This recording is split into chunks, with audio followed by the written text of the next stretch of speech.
What is up, guys? PoliticsGaming here, and today we're doing a brand new episode of the United Mexican States. Leave a like, subscribe to the channel if you are new, and if you guys are new to the channel, again, hit that bell notification icon so you don't miss anything whenever I do make it to the channel. For those who are just now joining us, basically in the last episode, we had a war with Turkey. We did not lose anyone, except that Cyprus is no longer a sovereign state. Cyprus in the southern part now is in a complete state of disarray. We also have to look, is there any British military presence here? There seems to not be any more. So that is a very unfortunate aspect, that Cyprus is now just an absolute non-factor when it comes to international relations. At some point, hopefully, the entire a nation could be liberated in some point. However, there is the movement for the emancipation of Cypriot Turks. Let's go ahead and call for a managing of networks. Let's go ahead and put about 100 agents into Turkey. And we're going to approach terrorist groups. We're going to do some political spying, and we're going to do some industrial sabotage as well as manipulation of social media. I'm going to go ahead and okay that through there. And then we could probably try to start giving them a little bit of financing just to kind of help them out. And maybe try to destabilize Turkey just a tiny bit more.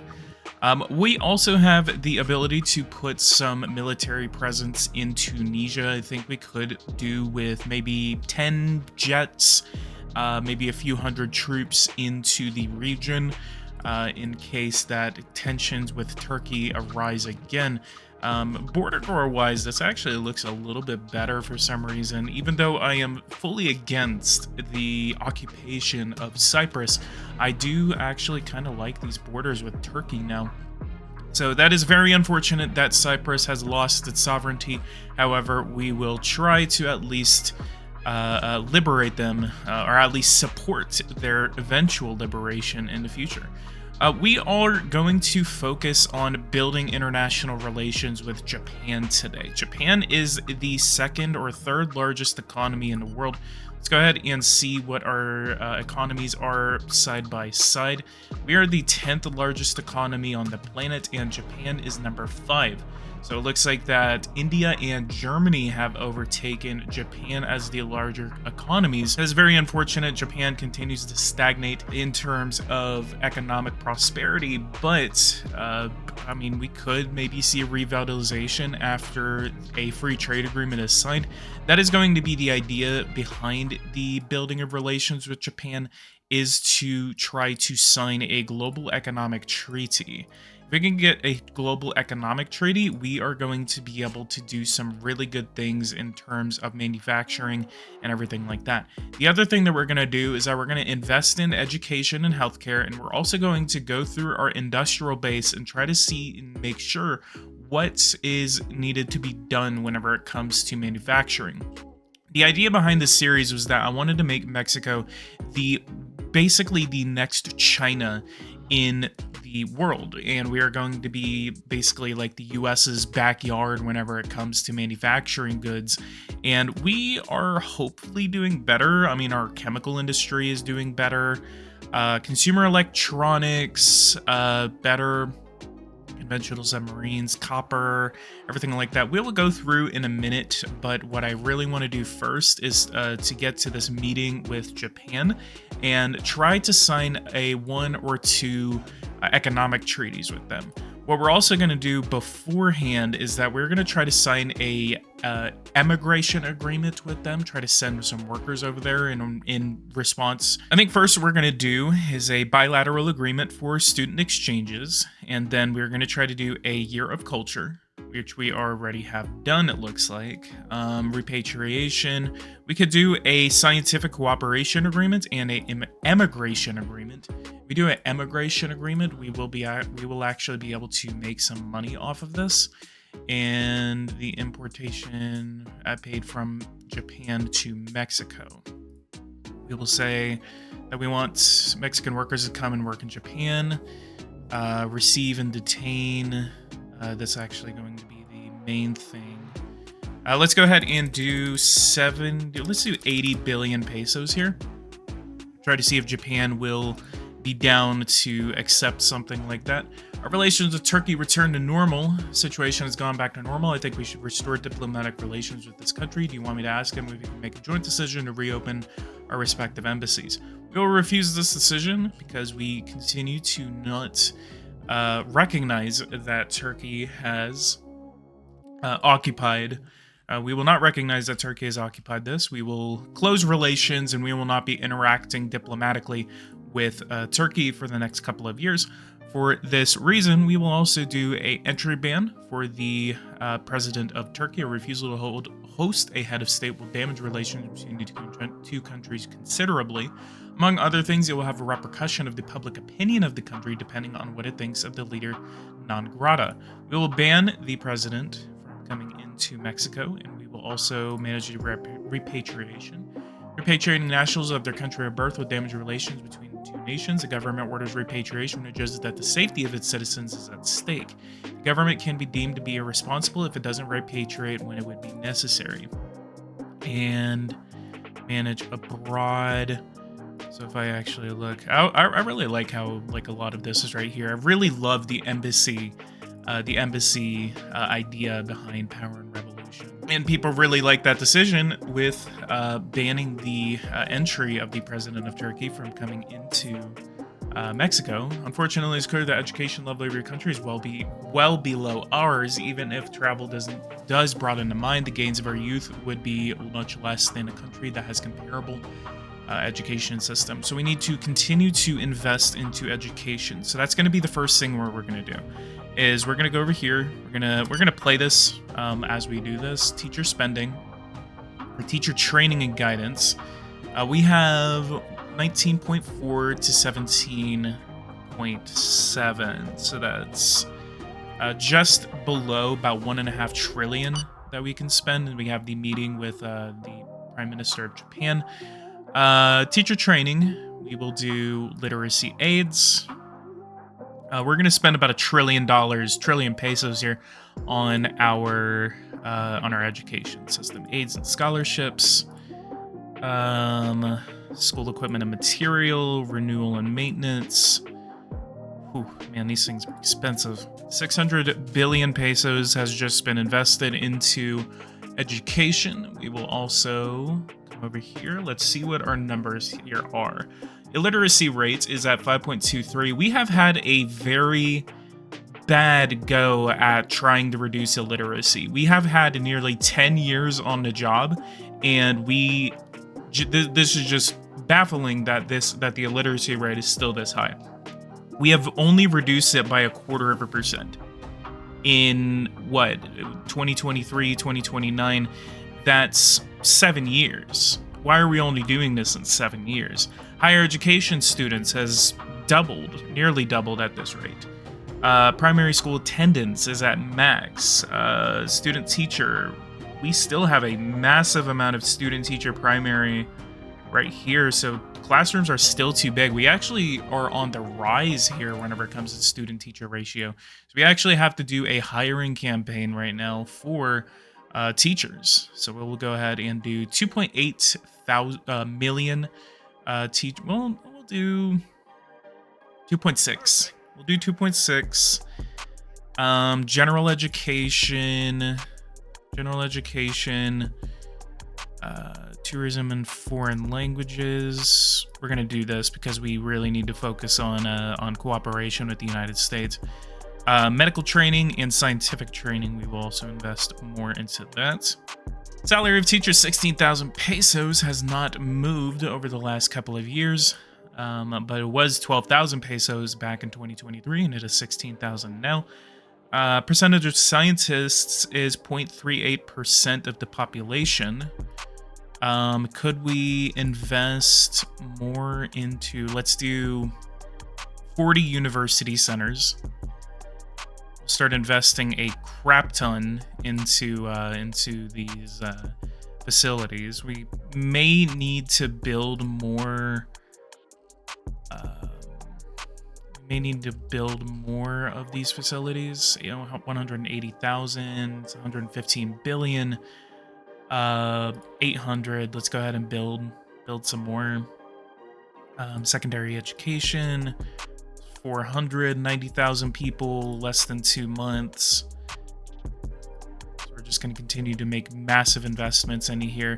It determines the involvement of the state in the development of academic syllabuses and teaching methods. It's associated with other fundamental rights and freedoms, such as educating young youth.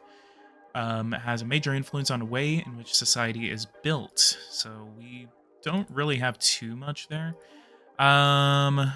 Hosting, except in bilateral. Just notice that this actually won't even let you click it. Ban on hosting foreign exchange students except for bilateral agreements. Okay, so I'll have to report that over as a bug. Let's look. Okay, so we have all of that. So our education investment is now underway. So let's go ahead and go to this meeting with Prime Minister Motegi.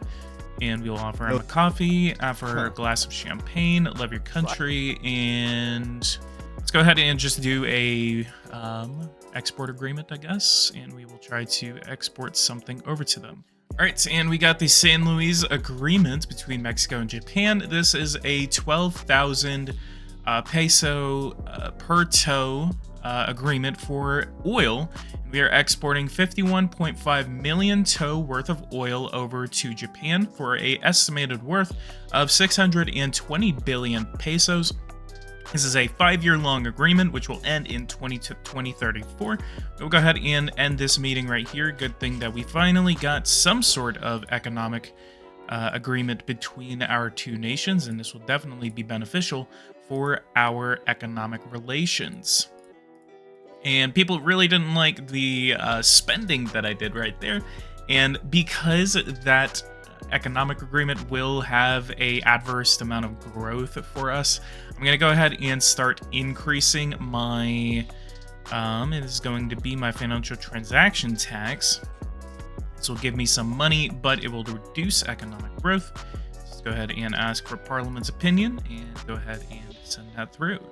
So I need to go just continue to try to fight some of the economic growth that we've been going through. And a lot of times whenever players basically are just like, oh, well, the game is bugged, everything like that. I signed an agreement worth 15% of my economy and I'm getting 20% inflation, everything like that. And I'm like, buddy, like, you're not seeing that? Like, are you not seeing the issue here? So it doesn't, I understand people are like, well, you know, like, I mean, the game's bugged, everything like that. But I mean, if you kind of like study some of the policies that you go after, I think that like you probably change some of your ways because it's not exactly a bug. I think a lot of the issues people have with this game is a lack of knowledge, and I don't really blame them for that. So I honestly do understand it. All right, and we are back. Let's go over here to Health and Social Security, and we will look to see what we can increase funding to. We're going to go ahead and do an investment into battling of endocrine disruptors. It'll be 33.5 billion pesos. Let's go over here to statistics, and we will look. Seems like we got rid of that. Weird. Population per medical doctor, 448. I want to get that to around 100. So I got Mexico in terms of the causes of death. Diabetes is still #1 in Mexico. #1 is actually heart disease and diabetes, other types of cancer, digestive disease. What else do we have? Automobile accidents are on their way down. Breast cancer is on its way down. Tuberculosis is on its way down. I actually just got done playing Red Dead Redemption, and Red Dead Redemption, that is the greatest ending to a video game that I have honestly ever played. And I very much appreciate Rockstar, everything like that. Like, and playing Red Dead, every time I get on Red Dead now, and I have yet to complete the epilogue, every time I get on Red Dead, it baffles me how great that game looks, and I am just absolutely 100% excited for Grand Theft Auto 6 whenever it comes out. We're going to look at the change of the minimum retirement pension. The minimum retirement pension is the amount that is paid to former wage earners who have retired from active life that enables them to have a minimum standard of living. We're going to go for 2,000 pesos here. That'll cost us 142 billion pesos, and let's reduce this to 1,700. Could we get away with that? That will not. Let's do 1,500. We may have to do 1,400 if this does not work. I think we could get away with 1,500. That'll be 95 billion pesos, and we're going to do a TV address to get support behind that. 52% in the Congress, so that is at least good that we're able to get that passed. Regulation of physician-assisted suicide. Passive euthanasia means with consent from the patient or their family, stop intensive treatment, thereby causing the patient's death more or less rapidly. Administering painkillers to relieve the patient's pain, if it may also shorten the patient's life, is also considered a form of passive euthanasia. Active euthanasia is distinct because it is an intentional act with the patient's consent, whose goal it is to cause his or her immediate death.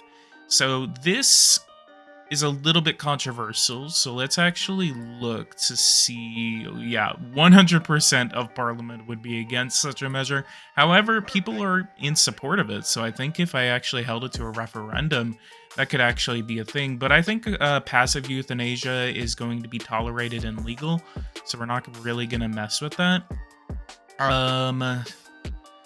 What else? Regulation of the consumption of marijuana is legal. Exemption for private retirement schemes. It encourages private pensions. Employees save for their own pensions as they won't get enough from the system redistribution. We could actually put that to total, and then that would cost us 161 billion pesos, but we're not gonna worry about that yet. Respirator masks and medical respirator masks. Budgets. Let's go ahead and look seropositive. We don't have the cure for cancer yet. I think what we're also going to do, we're going over to research. Let's do human and social sciences, medicine and genetics, and industry, ICT, agro-food. We're going to do some military research. I think we're going to actually try to max out military research, and we're going to do aeronautics. So that's another 93, nearly 100 billion pesos that we are investing into our well-being. We're absolutely going nuts right now with the amount of money that we have been spending. I think I've already spent or added about 1 trillion pesos to the entire Mexican budget here. Light space rocket has been discovered, so we should be discovering things left and right from now on. Demonstration against government policy. That is very unfortunate. Very unfortunate here. Hermione Wilson praises Claudia Scheinbaum. Rosales Space Program, 51%. Breach of the free trade agreement with Colombia. The relations are poor, to say the least. And that is unfortunate that Colombia would, I guess it's because they elected a right-wing government, but again, that is very unfortunate. We could actually place a sanction or two against them in response to them basically saying that you know, we don't prioritize our economic relations anymore. And so even if there's a difference in political ideology, I really would like to continue to have a free trade agreement partner between us. Carbon tax legislation, we did increase the carbon tax because we are very rapidly trying to meet our commitment by 2030. We are just a couple dozen megatons ahead right now in terms of what our goal is actually supposed to be. We have the port of Veracruz has been opened, and we do see the port of Coatzacoalcos, that is 39 million tons, and then our oil terminal is at 8 million tons. That's good. And because of increased trade into the Pacific, I think, no, we already do have a port over here. It's called the Port of Tijuana. And so that is exporting 45 million tons worth of goods. And we have a airport right here. All right, and we look right here, discovery of an anti-AIDS vaccine. We are not the first, but we can profit a lot from this technology. It consists of the injection of portions of genetic material of the virus into the organism. The lymphocytes are then stimulated by production of viral proteins, and the organism can prepare itself efficiently. Let's go ahead and patent that discovery. That way we can release it to the entire world and ensure that everyone has access to the AIDS vaccine. So we should see our seropositive population plummet after this now. Population density is at 70. Population growth is positive, so even though our immigration rate is negative, we do have a positive population growth, which is really good. We have been rapidly increasing our population since our administrative entry. We have 129 million people in 2022, and in 2029, at the very mouth of the 2030s, we have nearly 140 million people.